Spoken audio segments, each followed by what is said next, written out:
चंडीगढ़ में एक ऐसे गुरु हैं जो लगातार बच्चों को शिक्षा देते हैं और शिक्षा के साथ साथ स्पोर्ट्स शिक्षा देते हैं। फुटबॉल का खिलाड़ी बनाते हैं और वो खिलाड़ी भी अपनी कॉस्ट पर बनाते हैं। वो निशुल्क शिक्षा देते हैं। स्कूल में तो कहीं ना कहीं वो ज्ञान देते ही हैं और स्कूल में के जो बच्चे हैं उनको तो कहीं ना कहीं जो स्पोर्ट्स है वो सिखाते ही हैं, फुटबॉल का खिलाड़ी बनाते हैं। लेकिन उसके बाद शाम को वो अपना समय, अपनी मेहनत गरीब बच्चों पर, जो जरूरतमंद बच्चे हैं उनके ऊपर लगाते हैं और उनको नेशनल खिलाड़ी बनाते हैं। ऐसे ही एक गुरु हैं sector 22 government senior secondary school में, भूपेंद्र सिंह। आइए उनसे बातचीत करते हैं। भूपेंद्र जी, स्वागत है आपका न्यूज 18 में। नमस्कार जी। भूपेंद्र जी, किस तरह से आपने ये मन में आया कि जो गरीब बच्चे हैं, जरूरतमंद बच्चे हैं, उनको भी नेशनल खिलाड़ी बनाया जाए और आप अपनी कोस्ट के ऊपर उनको नेशनल खिलाड़ी बनाने पर जुटे हैं? सर देखो, मैं इसी सिस्टम से आया हूँ। मैंने कभी खेलने के पैसे नहीं दिए, तो हमें भी टीचर्स ने देखा, आइडेंटिफाई किया, फिर कोचिंग दी।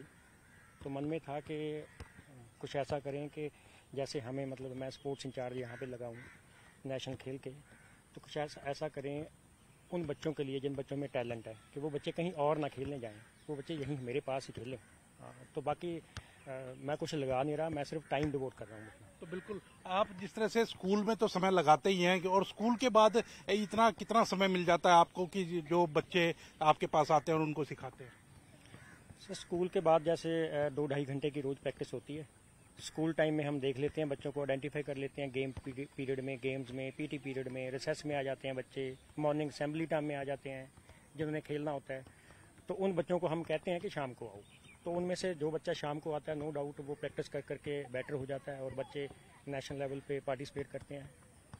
अभी तक आपके खिलाए हुए, जो सिखाए हुए बच्चे हैं, ऐसे कितने हैं जो नेशनल में खेले हैं या कोई इंडियन टीम में भी गया है? सर 40 के करीब लड़कियां यहाँ से पास आउट होकर जा चुकी हैं, जो 10-10 बार भी नेशनल खेली हैं, ठीक है, उससे भी ज़्यादा खेली हैं। तो अभी पिछले साल हमारी एक लड़की नंदनी है जो इसी ग्राउंड का प्रोडक्ट है और वो जॉर्डन खेल के आई है अंडर 17 इंडियन टीम में। और उसने लास्ट ईयर बेंगलुरु क्लब से, फुटबॉल क्लब से प्रोफेशनल फुटबॉल खेला है और वो बेस्ट स्कोरर बनी है, कैप्टन बनी है अंडर 17 बेंगलुरु की। कहीं ना कहीं क्योंकि लगातार परिवार को भी समय देना पड़ता है, लेकिन उसके बावजूद समय निकाल करके आप बच्चों का चुनाव कैसे करते हैं, कैसे चुनते हैं कि इन बच्चों को आपने ट्रेनिंग देनी है?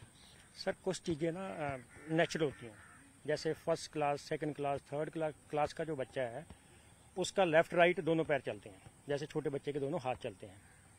तो जो छोटा बच्चा है उसके जीन्स अच्छे हैं, उसके मतलब पेरेंट्स की अपब्रिंगिंग अच्छी है, ठीक है ना।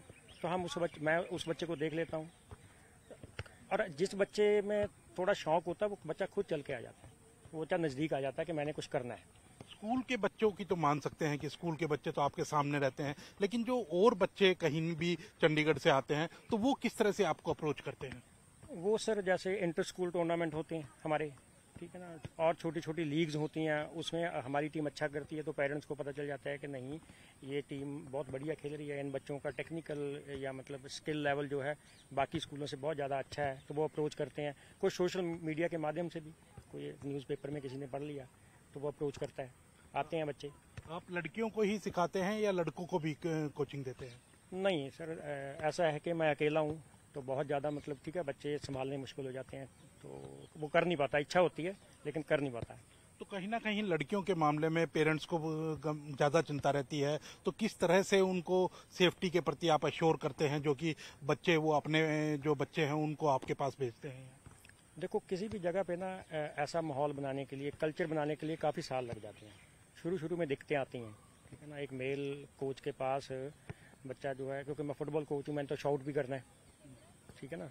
बहुत दूर बच्चा खड़ा होता है, उसको बहुत ज़ोर से आवाज़ भी लगानी है, लेकिन बच्चों को पता होता है, वो धीरे धीरे आ जाता है, ठीक है ना। और थोड़ा सा मतलब उसके लेवल पे आके, ठीक है, जो जैसे कल्चर से बच्चा आया वैसी बात करके, तो बच्चे को सिक्योर माहौल देना पड़ता है, फिर चल पड़ता काम बस।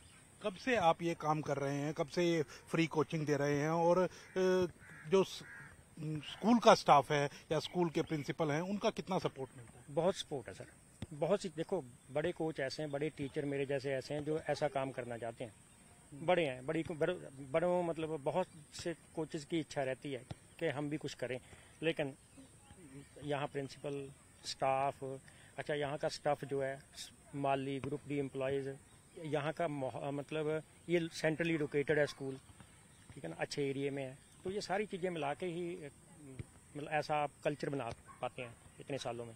कोई ना कोई आपको रिकॉग्नाइज भी किया गया इसकी चीज़ के लिए, क्योंकि आप फ्री कोचिंग देते हैं, कभी कोई चंडीगढ़ प्रशासन की ओर से या किसी कोई हस्ती की ओर से? हाँ जी सर, स्टेट अवार्ड दिया है गवर्नमेंट ने 2017 में, ठीक है ना। डिपार्टमेंट की तरफ से, स्कूल की तरफ से रिकॉग्निशन की कोई कमी नहीं है, बच्चों की तरफ से कोई कमी नहीं है। और ये बच्चों को अगर मैंने 70% कोचिंग दी है तो ये 90 दिखाते हैं मेरे को जब ग्राउंड में जाते हैं, ठीक है, बड़े बड़े स्कूलों के खिलाफ।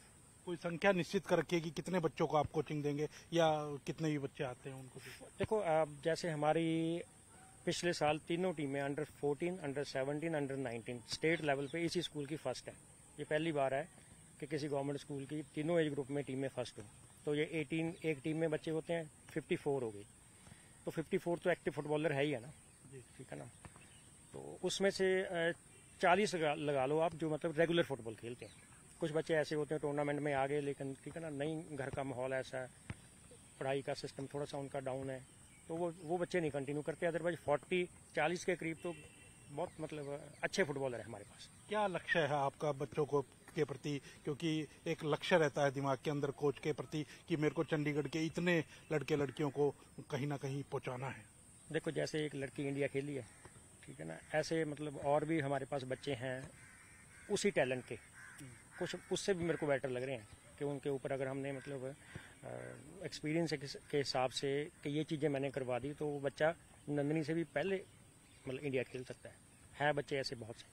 भूपेंद्र जी को आपने सुना है और अब हमारे साथ government model senior secondary school sector 22 के प्रिंसिपल राजीव जी हैं, उनसे भी बात करते हैं। राजीव जी, आपसे भी जानना चाहूंगा कि किस तरह से यहाँ कोचिंग दी जाती है? देखिए, मैं मानता हूं कि जो गेम्स हैं, जो स्पोर्ट्स है, जैसे आज मोदी जी ने भी फिट इंडिया कैंपेन चलाई हुई है, तो sports is an integral part of studies. तो अनटिल जो स्टूडेंट्स है वो स्पोर्ट्स नहीं करेंगे तो उसमें जो चाहे वो जितनी मर्जी अच्छी जॉब कर लें, अगर उनकी हेल्थ ठीक नहीं है, तो इस पॉइंट ऑफ व्यू से पर्टिकुलरली गर्ल्स स्पोर्ट्स हमारे भारत में पर्टिकुलरली बहुत ज्यादा गर्ल्स को डीमोटिवेट किया जाता है। तो ये जो सारी हमारे पीछे गर्ल्स खेल रही हैं, तो इसका जो सारा श्रेय है ये भूपिंदर सिंह जी जो हमारे स्पोर्ट्स टीचर हैं इनको जाता है। और देखिए कैसे ये ऑफ टाइम में आके बच्चों को यहाँ पे फ्री ऑफ कॉस्ट प्रैक्टिस करवाती हैं और खुद भी अपनी जेब से भी बच्चों के लिए डाइट के लिए पैसे खर्चते हैं। तो हम पूरी कोशिश करते हैं कि बच्चों को हर तरह की फैसिलिटी यहाँ पे मिले और गर्ल्स को पर्टिकुलरली पूरी सिक्योरिटी मिले।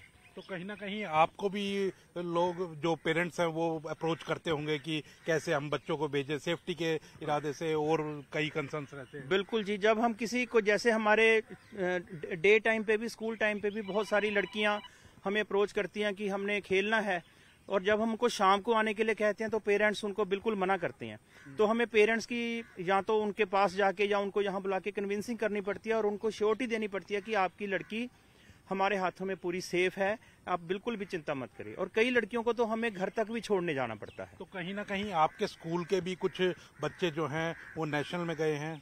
हाँ, हमारी टीम, जैसे अगर हम सुब्रोटो कप की बात करते हैं, रिलायंस कप की बात करते हैं, जो स्पोर्ट्स डिपार्टमेंट के टूर्नामेंट्स होते हैं, तो हमारी टीम, हमारी छोटी छोटी बच्चियां ऐसी हैं जो कॉलेज तक की लड़कियों को हरा देती है। और नेशनल लेवल तक हमारी जो टीम है वो आम, हमारे बच्चों के लिए वो आम है कि हम नेशनल लेवल और स्टेट लेवल हम विनर रहे हैं। तो बिल्कुल आप देख सकते हैं कि प्रिंसिपल खुद सपोर्ट करते हैं। जो भूपेंद्र सिंह हैं वो फ्री कोचिंग देते हैं, स्कूल टाइम में भी कोचिंग देते हैं और उसके बाद में खुद यहाँ मेहनत करते हुए फ्री कोचिंग बच्चों को देते हैं। जहाँ government model senior secondary school के बच्चे होते हैं, वहीं पूरे चंडीगढ़ से भी कोई भी बच्चा अगर यहाँ आता है तो उसको फ्री कोचिंग दी जाती है। अपनी जेब से भी कुछ ना कुछ पैसा उनके द्वारा खर्च किया जाता है। तो हमने देखा है ये कि किस प्रकार से यहाँ बच्चों को नेशनल खिलाड़ी बनाया जा रहा है।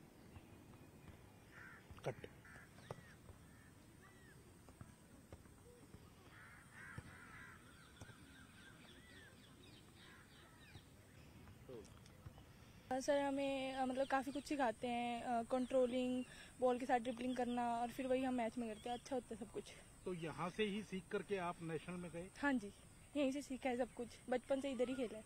और क्या नेशनल में कहाँ तक खेले हैं? मैंने इंडिया खेला है, अंडर 17 जॉर्डन गई थी मैं खेलने के लिए।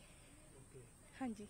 तो यहाँ जो कितने बच्चे आते हैं लगभग खेलने के लिए? मतलब अभी तो फिलहाल सितंबर में सबके एग्जाम है तो थोड़े कम बच्चे आते हैं, नहीं तो 20+, 22+, 19+ ऐसे कोई आते हैं। बच्चे से शुल्क लिया जाता है? नहीं फीस ली जाती है? नहीं, किसी बच्चे से फीस नहीं ली जाती। और बच्चे अपनी मर्जी से खेलते हैं? हाँ जी, बच्चे अपनी मर्जी से खेलते हैं यहाँ पे। अपना समय पूरा लगा रहे हैं, समय के साथ मेहनत लगा रहे हैं, लेकिन पैसा कोई नहीं लेते हैं। प्रिंसिपल को भी हमने सुना कि किस तरह से वो इनकी तारीफ करते हुए नजर आ रहे थे। कैमरामैन सरमप्रीत के साथ अंकित दुधानी, न्यूज़ 18 चंडीगढ़।